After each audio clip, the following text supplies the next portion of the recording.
बिस्मिल्लाहिर्रहमानिर्रहीम। अस्सलाम वालेकुम नाज़रीन, ताज 92 न्यूज़ के साथ मैं हूं नाइला भट्टी। नजर डालते हैं आज की खबरों पर। मीरपुर खास से शहजाद मेयो की खबर शामिल करते हैं। अलखिदमत फाउंडेशन हिंदू बरादरी की खुशियों में उनके शाना बशाना है। पाकिस्तान की अक़लीती बरादरी दरअसल पाकिस्तानी बरादरी है। हम हर मजहब हर धर्म के लोगों की बिला इम्तियाज़ खिदमत पर यकीन रखते हैं। इन ख्यालात का इज़हार नायब सदर अलखिदमत फाउंडेशन पाकिस्तान सैयद एहसानुल्लाह वकास ने जमात इस्लामी के फलाही इदारे अलखिदमत फाउंडेशन मीरपुर खास के तहत हिंदू बरादरी के मजहबी त्यौहार दिवाली के मौका पर दिवाली मेगा गिफ्ट की पुरवकार तकरीब से खिताब करते हुए किया। दिवाली मेगा गिफ्ट तकरीब में 300 से ज़ायद हिंदू घरानों की मर्द ख़वातीन में इंतहाई पुरवकार अंदाज में खुश्क राशन, नई चप्पलें, मच्छरदानी और दीगर तोहफ़े फराहम किए गए।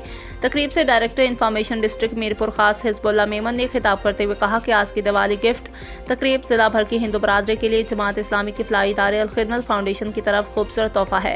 अलखिदमत की बारिश में सैलाब के मुतासरीन रिलीफ की मुसलसल जारी सरगर्मियाँ परेशान हाल मुसीबत ज़दा इंसानियत के लिए संग मील है। तकरीब से खिताब करते हुए डायरेक्टर सोशल वेलफेयर मीरपुर खास जुनैद मिर्जा ने खिताब करते हुए कहा कि अलखिदमत फाउंडेशन का ये तरह इम्तियाज़ है। तकरीब से जमात इस्लामी सिंध मिनॉरिटी विंग के सदर शंकर लाल ने खिताब करते हुए कहा कि मैंने जमात इस्लामी को गुज़श्ता 8 सालों से सिंध भर में हिंदू बरादर की बेलोस खिदमत करते हुए देख रहा हूँ। तकरीब से अमीर जमात इस्लामी ज़िला मीरपुर खास मोहम्मद अफजाल अराई, नायब सदर अलखिदमत फाउंडेशन सैयद मोहम्मद यूनस, सदर अलखिदमत फाउंडेशन मीरपुर खास नादिर खान, जाहिद उर रहमान खान और हाफिज सलमान खालिद ने भी खिताब किया।